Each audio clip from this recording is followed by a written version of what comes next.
Achievement and adoration are the two primary strategies for romantic success in the modern dating market. Men, generally speaking, will set their energy and their intention on acquiring more wealth and more social status, while women will narrow their worthiness to a thin band of validation around their youthfulness and appearance and sensual expression. Both strategies work to at least some degree. That's why they're the cultural standard which we have been fed and indoctrinated in since we were children. And yet, they don't work as strategies for romantic success or a genuinely mature, loving relationship for anybody who wants to stop being a shallow version of themselves in a shallow relationship with another shallow person. In this episode of Inner Work Essentials, I'm going to be holding up this book and then putting it right back down again, because although this book is worth reading and it's today's episode, I've realized that it's not actually worth focusing on the ins and outs, pun intended, of how to make a relationship work in the bedroom sense if we don't have a foundational understanding of the role of trauma, bonding, attachment, and how to meet our own needs, rather than pedestalizing ourselves as a false self with lots of marketing. It's a conversation that is super important in today's current dating climate, dating world, whatever you want to call it, because it's achievement and adoration paradigm. Neither of them work long term. What you'll see happening, and this is something that you'll see maybe usually younger, kind of more susceptible, or at least more naive men and women will go towards this paradigm where men go for status, women go for looks, and eventually at the top of the dating hierarchy, the most successful man who has the most money, and he's got the 6 across the board, the 6-figure salary, the 6 feet in height, and the 6 inches elsewhere, he will get the pretty young thing who has just come out of high school or maybe college if he even waits that long, and they get this perfect superficial relationship where he gets to feel like the big man who doesn't get challenged by a girl because she has yet to learn much about the world and can't see through his holes, and she gets to feel like she doesn't have to do too much in regards to developing her intellectual, spiritual, and creative capacities because she's not being rewarded for those, because she isn't encouraged to even look at those elements of herself. I'm grossly oversimplifying. I'm not trying to point the sniper sight towards that certain type of man or that certain type of woman, but it's a real problem that I see in one-to-one work, especially with women who are very beautiful. I've worked with models who are, very beautiful women, and they get into these relationships where, of course, the marketing and the packaging that they have been hypnotized into repeating becomes a prison in of itself. This is a situation where the girl can go through her 20s maybe into her early 30s and be rewarded by the men who want to see her as an object to take. And of course, she never really gets to meet herself at a deeper level, or even if she does have that level of inner contact, that level of grounding in her spirituality or a creative essence, rarely will she be able to bring this forwards in a meaningful way with someone who would actually complement her essence. The same is true for men. I'm not saying to not be ambitious, not in the slightest. I wouldn't be making this video series if I didn't have a young man, ambitious, set a goal, go after it, build a career kind of energy. You need an element, in fact, a large degree of that energy to get ahead, but also to get along in the culture that we're in. But the mistake, or the trap that we fall into as men, is to use the object of achievement paradigm as our sole measure of value, of success, of wealth. We downplay things like private time with ourselves. We downplay artistic endeavor, or even just being in our body in a healthy sense, not for performative measure, to actually enjoy being in our body, to be more relaxed, to be able to take a break.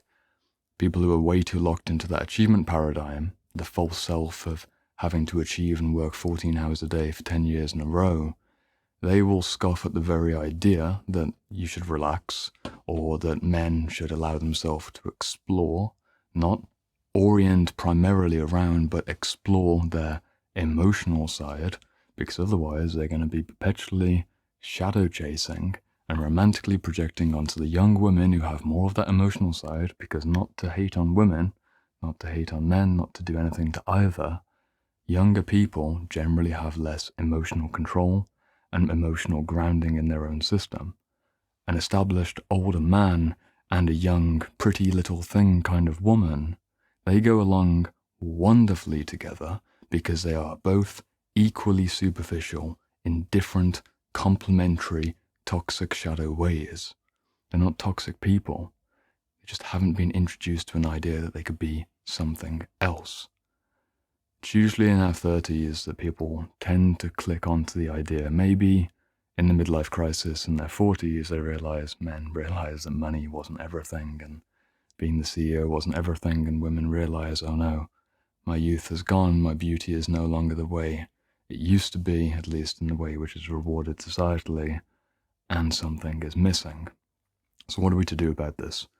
I will go against what I said earlier and re-hold up this book. The reason I'm holding this book up is that once we have figured out how to be in partnership, it's important to learn things like this.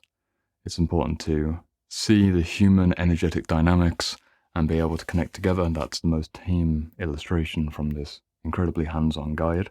There are far more imaginative and colourful illustrations in here. It's also important to read books like this book, which teach you about the history of sensuality. Again, avoiding that word with an X in case YouTube is listening in and they don't like that word being said too often. This is important information to familiarize ourselves with, but it's useless if we're still fundamentally trapped in the success object or adoration object paradigms and then romantically chasing the opposite, which completes our own shallow depth of field understanding of what it means to be a human. It's such a tragedy that young women and young men, arguably from childhood, get subtly locked into these ways of perceiving the world and think that that's the way to get ahead or that's the way to get a partner. And it takes only so many breakups, so many divorces, so many failed marriages, so many broken households until people come to the moment where they stop and they realize that they are false selves acting on a stage, and there's no real heart in anything they're doing. They're chasing and they're running and they're filled with anxiety. They're not meeting their own needs. They don't even know what their own needs actually might be, because to get to that point requires a withdrawing from the world for a temporary period of time. It requires a period where we're not engaging in shallow, superficial relationships and sitting with ourselves. This can be done in a conscious partnership, but how many people are truly in a sense of conscious partnership in the 2020s? Some people, thankfully, and we can learn from them. I think it's really inspirational to have these stories of couples that have been together not only for 20 or 30 years in a dysfunctional sense of, they both complement each other's shadows and inconsistencies, but to really have grown together and have almost have had 5 or 6 different relationships. That's mature love. That's the idea that we were covering in the last video, at least in part, on self-love. Because this is the continuation of this 3-part conversation in Inner Work Essentials mini-series moment that we're having right now. We spoke about how to open yourself, essentially, in that clan metaphor of women wanting more and men restricting themselves and that being a healing path. We then spoke about the discipline of self-love and how to honor our own needs. And this is the point, the 3rd act in the 3-act series, where meeting our own needs gets externalized into meeting somebody else's needs, and to do that, we need to see them as a complete person, not an object. Women, you need to stop seeing men as objects to take care of you or wealth to be acquired. Men, we need to stop seeing women as pretty, delightful, flesh creatures that we can indulge in and chase ever better models around the world as if that's somehow a life well lived. Neither really go too deep into the human condition. I'm not trying to shame these patterns. I've been caught in my own version of this before in the past. But the meaningful way of moving to mature love from immature love is to meet our own needs first in regards to understanding our inner complexity, and this can be done through things like inner work and parts work, which we'll get back to. But primarily, it's about de-objectifying the other, and although psychologically speaking, that is an incredibly difficult endeavor because object relations theory shows how we perceive other people as objects. It's actually crazy. You look at some studies of men, like male brains, and they'll be shown an image of an attractive woman, and the part of the brain that lights up, apparently from some studies, is the part of the brain that's associated with tool usage. It's not the whole story, but that interesting potential truth of how men are conditioned to relate to other human beings, not only women who they want to sleep with, but other men who they can acquire goods from or collaborate with to do something in the world. It's so dehumanizing. So what do we do? Well, to get to mature love, we need to stop seeing ourselves as an object first and foremost. The only way to get to a mature relationship with someone else is to have a mature relationship with ourselves. I see it again and again in client work when I work with someone for multiple months, that initial period of loneliness and agony and feeling like they'll never get the right fit is eventually swept into a new state of being when they've done the inner work to heal the trauma of the past and go towards that golden shadow vision of the future, and generally withdraw their energy from the world, reinvest it back into themselves, get on the path, stay on the path, and especially for women who I work with, to not make it about securing a male partner who will provide all of those culturally pedestalized ideas of what it's going to mean to be in love. To have someone who looks after you, it's important. I think the majority of human beings benefit and thrive in healthy relationships.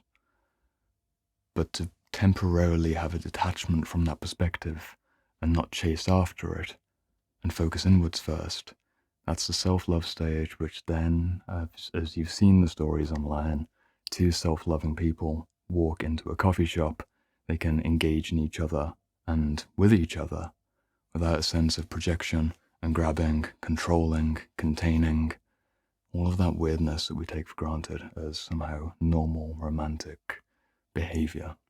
It's just not necessary.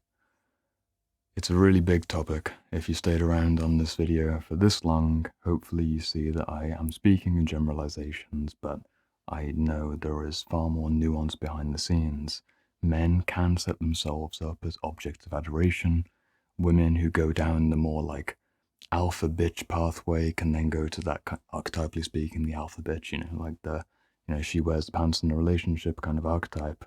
They go for the achievement paradigm and then they just attract a shadow in the same way. It's masculine, feminine dynamics. It's not all men, it's not all women. We can read between the lines. Invitation for this episode, before we move on to the next episode in the series, which is looking at directly healing our wounds with parts work, second episode in this series about parts work and internal family systems. Invitation is to love yourself first, self-compassion and self-respect combined together in daily action over time, to heal the past and heal the wounds which keep us blocked up and incapable of both receiving love from the world, but also seeing the genuine humanness in those around us, romantically, and in a more casual sense of friendships and business relations.